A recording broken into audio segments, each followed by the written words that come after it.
accused person, including the accused persons before you, have a right to bail, except upon establishment by the prosecution of compelling reasons. As my learned senior will shortly indicate, we have enumerated by factual matrix a number of compelling reasons justifying the denial of bail upon each and every one of the accused persons before you.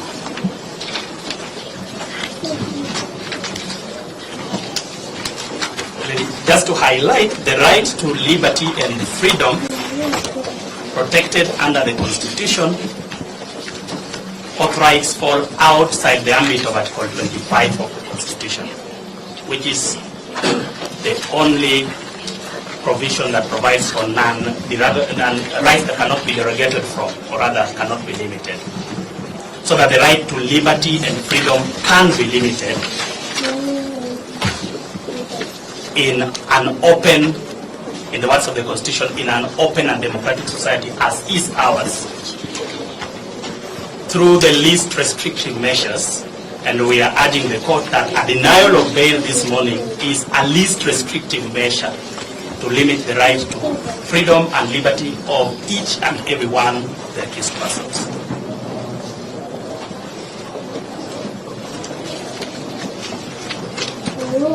And that is the tone that is used similarly under Section 123 capital A of the Criminal Procedure Code.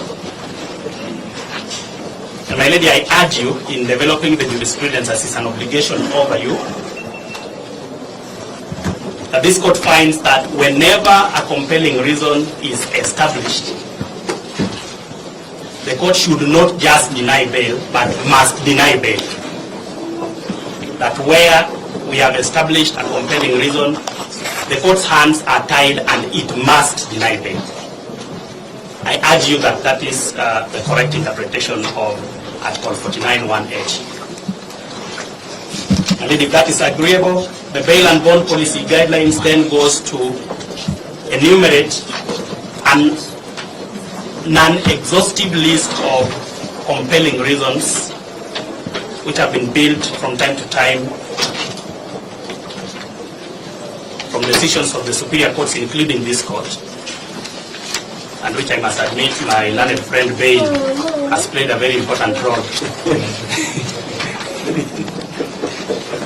So that a look at the legal and factual matrix establishes a number of compelling reasons, and we urge you that in the interest of justice, already one more point, the public interest in this matter is not something that can be wished away. This court can take judicial notice under Section 60 of the Evidence Act to notice that this is a matter that has attracted immense public interest, and that in addition to all the compelling reasons that my learned senior Mr. Ondimu, OGW, will highlight this morning, the public interest, if there lacks any other that we have established, the public interest in this matter alone is sufficient enough compelling reason to deny bail. That's all from me, my lady. I will hand over to my very learned senior. Thank you. Unless there's a question for me. No, now. I'll ask later. My lady, just to add on briefly to what my colleague has pointed out, it is the duty of this court to weigh compelling reasons and balance. So take the pace of Mr. Owiti. I didn't pardon him because he knows the speed of the court. I am not video recording you, unlike my friends because here. We are used to the advanced Kahawa law courts where we usually we are now back to you transcribe. Yes. Congratulations on that for setting the pace. Yes, now I will take, yes. My lady, the duty of the prosecution as at this point is to prove the existence of compelling reasons on a balance of probability as stated in paragraph 4.26a, paragraph 4.26a of the bail bond policy guidelines. Yes. My lady, the authorities that have provided and the bail bond policy guideline do enumerate what these compelling reasons are. As has been pointed out, that the list is not exhaustive.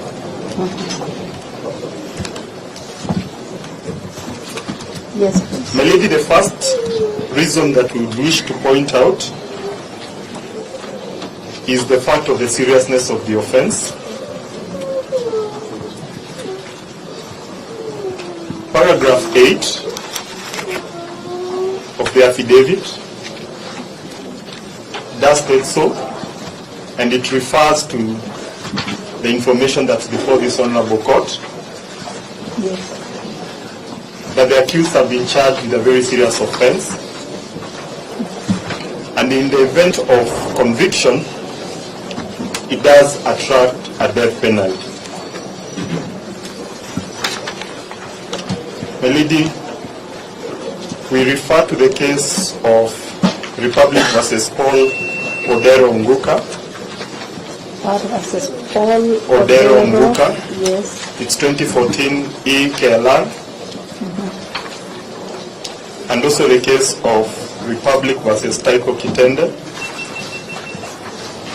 2010 EKLR, that went into detail in discussing why court should take the seriousness of the offense as a consideration. My lady, the second reason that we wish this honorable court to refer to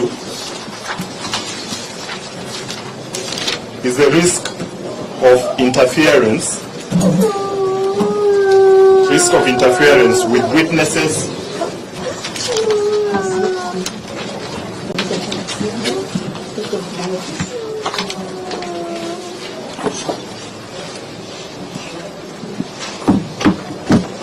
future advocates is fussy. Let's get him out first. No, this one is the DPP. Okay, please escort them to sit in my office. Or if you find the DR. Okay. Melody, Yes. as I've pointed out, the second reason Yes. is the risk of interference with witnesses and evidence. My lady, I look at the affidavit in objection to bail. We wish to refer to paragraph 12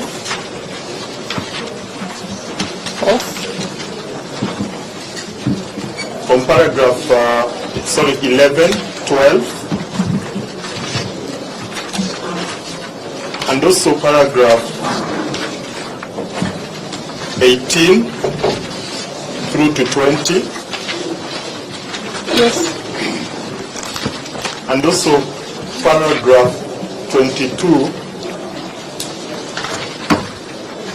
through to 27.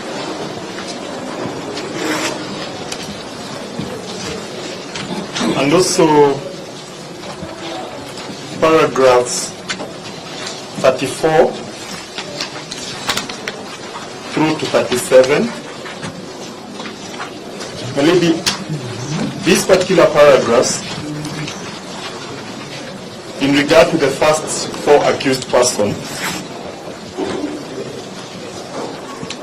the first three accused persons were police officers who are serving at the Central Police Station during the material times.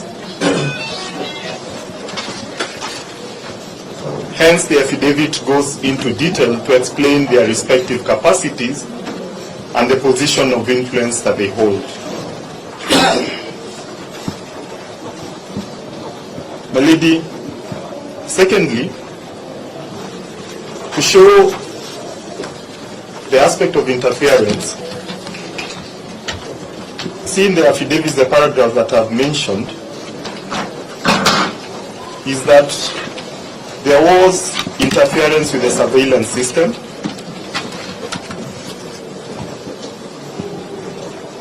That was located at the office of the first accused person, leading to material interference with the investigations process. In order to know Leading to material what? interference of the investigative With my process. hand, Sorry, material interference of the process of investigation. This led to loss of critical evidence of what exactly happened on the material night. yes, My lady, this clearly shows that the first three accused persons possess that particular capacity to interfere. My lady, in respect to the fourth accused person, it should be noted that the fourth accused person was regarded as a Kinara. what does that mean? He occupied a leadership position during his detention period at the Central Police Station. A leadership position? Yeah, and he was commonly referred to as Kinara During this detention? during his detention at Central Police Station. He's a police officer. The third accused? The fourth. Is the fourth a police officer? Yes, So do I have 4 police officers Yes. in court? but he was not serving at Central Police Station. Oh, okay. He was in detention Yeah, in relation to unrelated murder investigations. okay, yeah. My lady, therefore, based on the fact that he occupied this particular position, he has close nexus to the first 3 accused persons and other persons who are detained Slowly. and other persons who were detained at the station, and this increases the possibility of interference with witnesses and the general investigation that's still ongoing. The lady, we refer to still the bail bond policy guideline at paragraph 4.9c.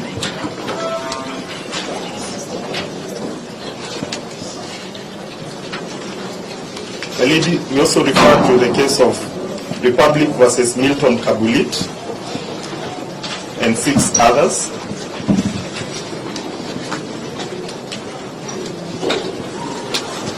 And 6 others, that is 2011 KLR. I've highlighted the relevant versions. The relevant versions, I believe court will be able to look at it.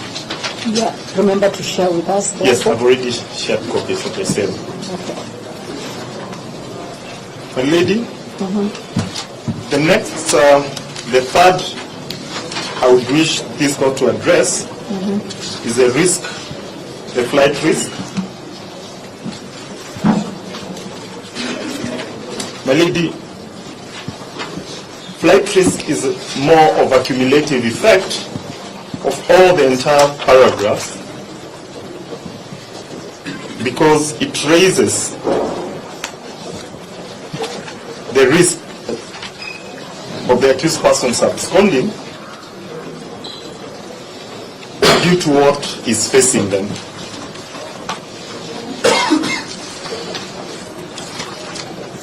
My lady, the accused persons are facing a possible death penalty.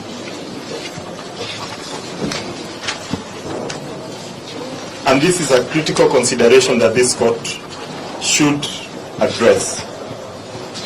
Secondly, in regard to the fourth accused person, the fourth accused person is a deserter from the National Police Service. The fourth accused. The fourth accused. We've attached a police signal that declared him a deserter, a signal from the GSU commandant. This is, of course, a person who clearly is not willing to submit to lawful authorities.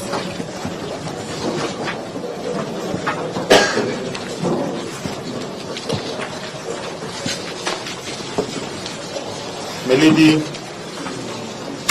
the fifth reason that I would wish this court to look at,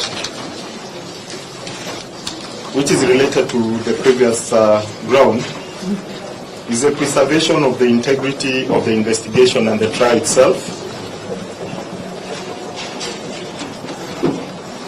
Reference is made to paragraph 13, 17, 21, 33.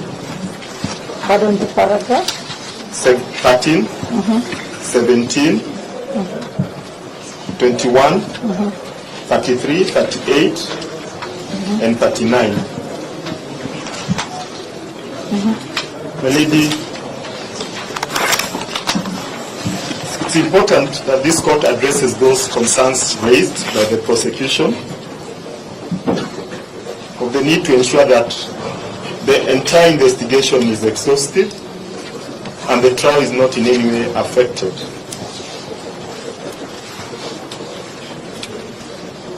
My lady, the other reason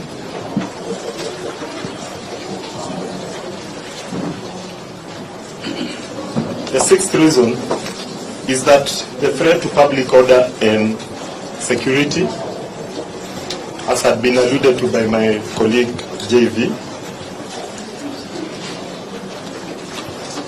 My lady, we refer to paragraph 37,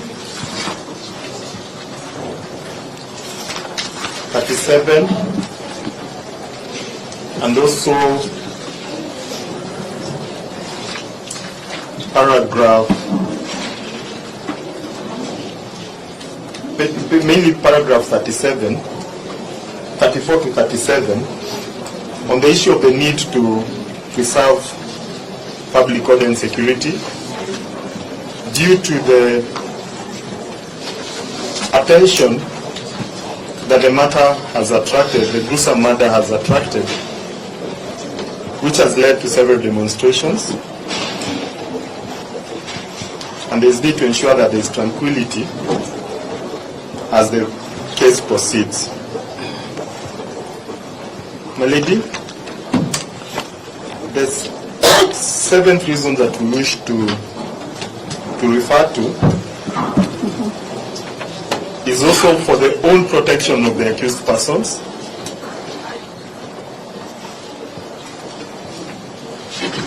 That it will be in the interest, it's in the interest, the own interest of the accused persons, as referred to paragraph 44, that the matter is heard and determined while they're in custody. My lady,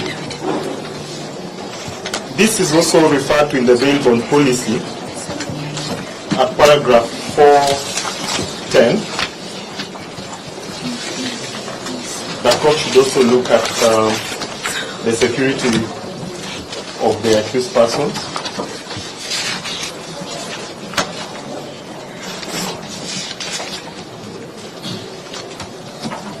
My lady, the last consideration is also on the issue of the victims' rights and public interest. My lady, we refer to paragraph 41, 42, paragraph 41 and 42, which captures in brief the views of the victims. It should be read in reference to Article 50 clause 9 on the need of the victims, and also the Victim Protection Act. My lady, just briefly in conclusion, I wish to just, for emphasis, just read a quotation. I know my colleagues will definitely pinpoint the question of presumption of innocence. Is it them or the Constitution? Yes, I know they will keep on dwelling on it. My lady, I look at the Let case. me take the quotation. I look at the case of Republic versus Milton Kabulit. Yes. They highlighted at page 21. My lady, I've highlighted the relevant version, where the judge basically says that one cannot be committing such crimes or accused of such crimes and raises the question of presumption of innocence. It says what court should look at is a common person. The lady, if I would read, the judge says that the common man, in my view, means the rural man or woman who makes a living in the slopes of Mount Kenya, the shores of Lake Victoria, I can't put your face in the slopes of Mount Kenya. Slopes of Mount Kenya, the shores of Lake Victoria, or in the unforgiving dry lands or poor soils of the north and the north rift of the country.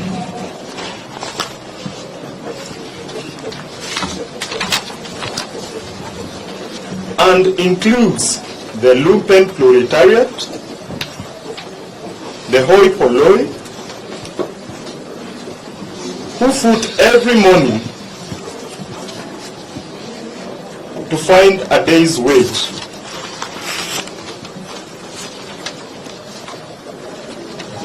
In the industries and building sites of the Novo Ridge, in the cities and towns in Kenya. The judge continues and says, it hurts their sense of righteousness that a suspected patricide, matricide, fratricide, a rabbit rapist, a defiler of children of tender years, slayers of law enforcement agents,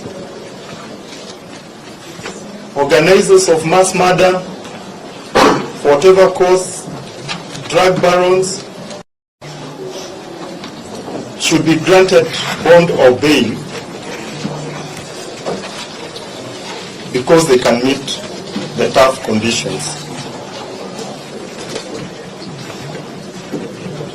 My lady, that particular decision really looks at the question of presumption of innocence, the rights of the victims. And in this case, the judge at page 22 addresses the questions of the relatives of deceased persons.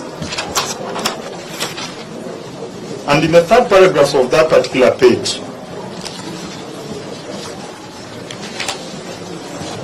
the judge says, for the hurting and grieving relatives, there will be already clear signals that if you are rich or otherwise endowed,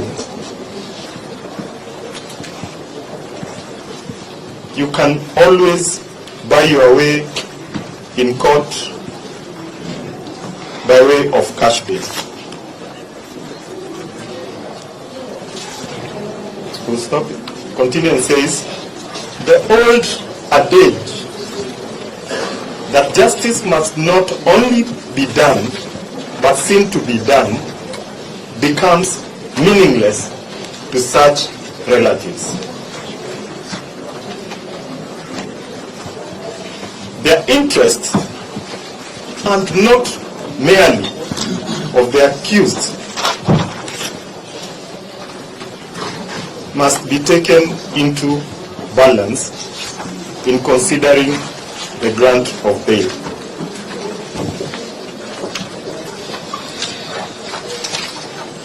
My lady, in conclusion, we pray that we humbly submit that the compelling reasons have been satisfied to the required standards, and it's in the interest of justice that the accused persons are denied bond as at this point to enable hearing and determination of this particular matter. It is a matter of grave national concern, and it would be appropriate that the matter is heard expeditiously. Accused persons are in custody. It's okay. I don't know if any of my colleagues are national. Okay, we will take Fuchaka. No, my senior, Mr. Makori, will be the one who will. Where's Makori? Is he in? He's left.